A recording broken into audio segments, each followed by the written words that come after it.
This is the Lowco Hoops Report, covering basketball in the South Carolina Lowcountry. Here are your hosts, Justin Jarrett and Wes Kerr. We got some good ones on Friday night in the cage. Rob and Will, you were both there. The fire marshal definitely should not know about what happened in the boys' game. The girls' game was played at 3 o'clock, so that was no problem. But the 6:30 boys' game, that place was packed to the gills. Like, we had dignitaries lined up behind the benches because there was nowhere for them to sit. Like, it was crazy stuff, but in a heck of a game. And I guess, Rob, you've seen a lot of basketball. That was one of the better atmospheres we've seen around here in a while. Well, they go back, obviously. Christian prep. It's the prep school kind of rivalry, private school rivalry around here. Certainly hasn't diminished with Christian moving off the island at all. And both those schools, HHCA is getting bigger with Bluffton growing, and Prep's always really, prided themselves on being a basketball community. Both programs have undergone coaching changes in the last couple of years, and there's more of an influx into the community in Bluffton right now. So it's Christian's surrounded by more kids, whereas what you saw in COVID is families were moving into sea pines and things of that nature, right, and they were benefiting from all of that. So what was left over was a very even matchup in a very hard-fought game with good athletes on both sides. It was too much capacity for that gym. People were on top of each other. It was probably 35 degrees hotter than they had the AC unit set at, right?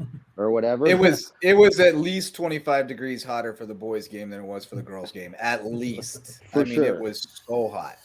Yeah, it probably was 25, 35 degrees hotter. But I think once tip-off happened, like all that went out the window, and it just became a really like college-like atmosphere with like the crowds on both sides, and it wasn't disgusting or nobody was ruly. It was just fans rooting for fans, and it was pure basketball, and it was a fun game to watch. And it was 39-39, but that was like one of the most exciting 39-39s at the end of the fourth that I've seen in a while, because I've been to some games and I'll be like, man, can we get out of here? Yeah.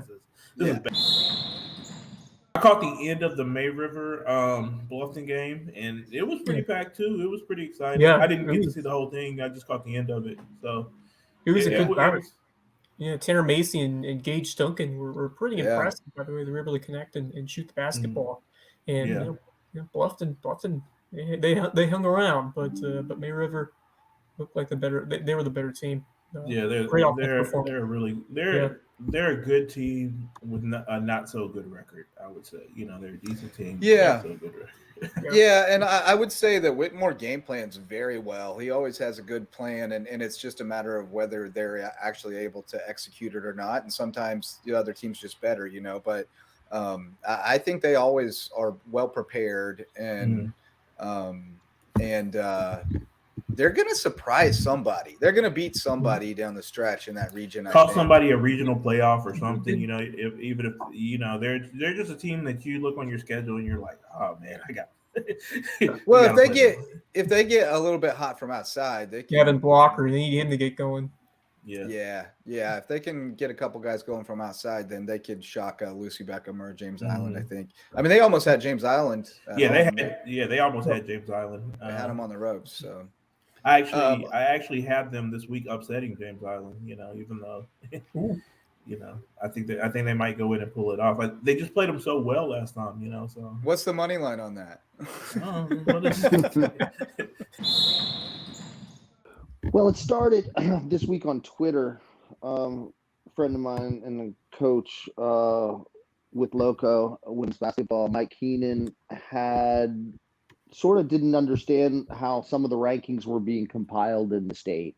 And I think all too often the programs at this, I guess would be the southern portion of the Lowcountry here, get cast aside while, if the rankings are even going to touch on the area, it's going to go to Charleston, basically. So the goal here was in in tandem with your mission statement for the counties you represent, right?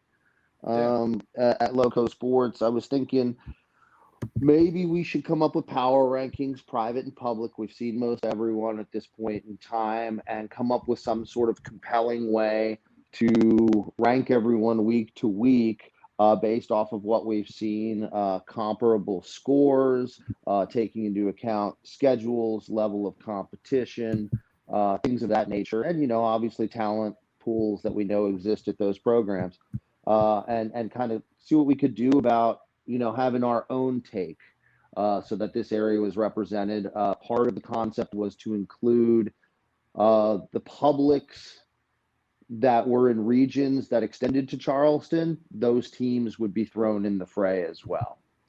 So the Lucy Beckhams and things of that nature. So anyway, that was sort of where it came from. And then I hit you guys up, and it sort of had legs of its own, I guess. Yeah. Well, Rob, let's start with you. I want to see what you have, then we'll kind of see where we differ. On the girls' side, it starts with Hilton and Christian. They're head and shoulders right now. Now they have a big one with BA a little later today, but they're just up there in terms of talent level, in terms of execution, in terms of the schedule they've played. They're not ducking anyone. In fact, they're hunting games. So you can't deny that. And then, the record and the talent level and, above and beyond that, I think Bluffton comes in, a solid number 2 right now. They seem to, I still think they're sort of in control of that region, potentially athletically. There's some other teams out there that shoot the ball pretty well.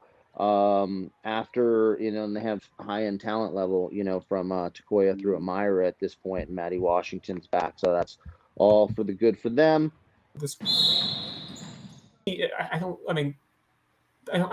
I'm not ready to put them on the rankings yet, but kind of a receiving votes kind of thing, like climbing their way up, and worth mentioning.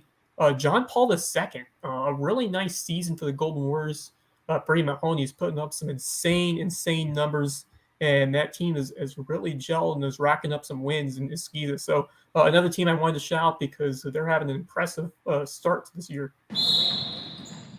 And I think James Island's probably going to win that region. Unfortunately, it's not one of our boys, but they're a pretty good team. They're pretty well coached, and that's my 5. Yeah, I actually have James Island at number 2 behind Hilton Head Christian Academy. And still unbeaten in the region.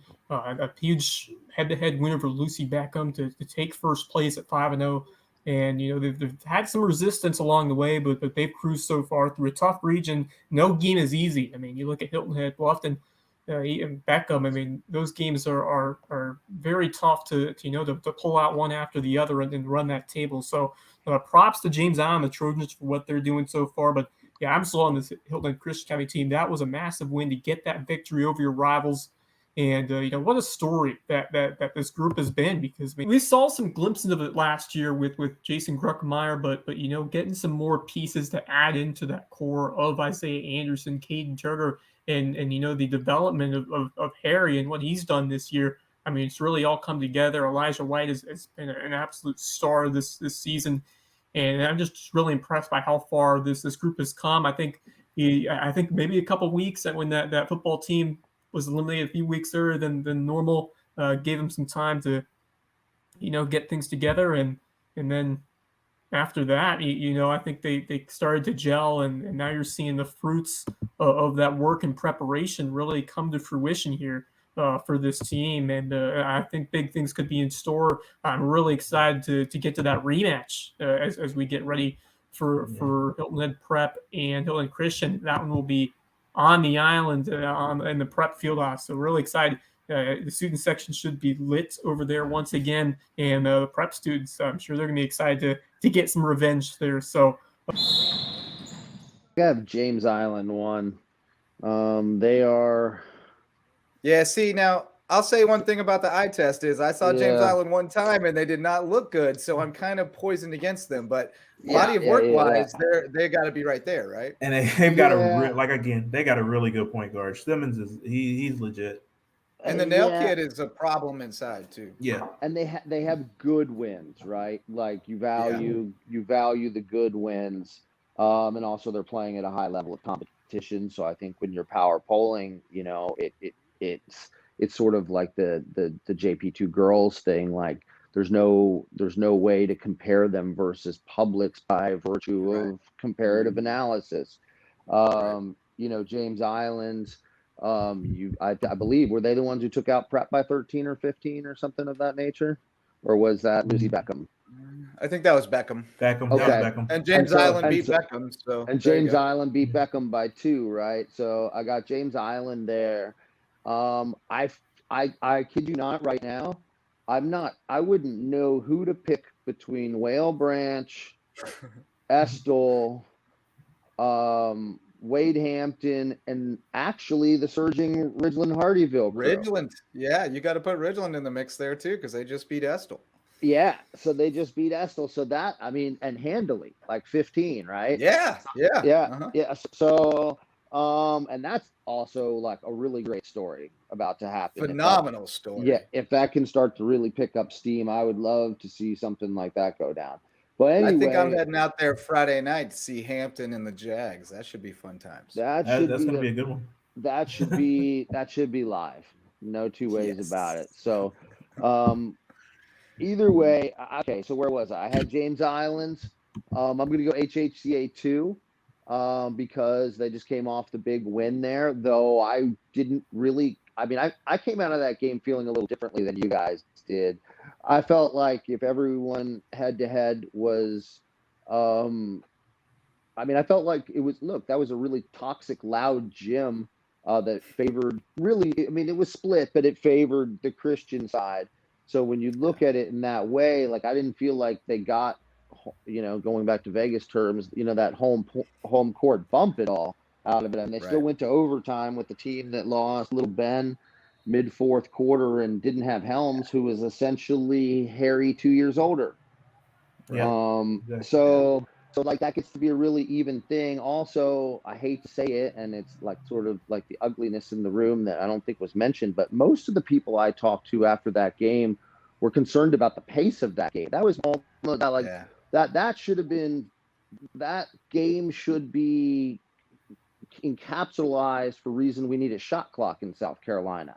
55 seconds of possession, like it was crazy. So, I mean, it was over system to death. Like you took a lot of the basketball out of the kids playing that way on Friday night. So I'm just going to throw that out there.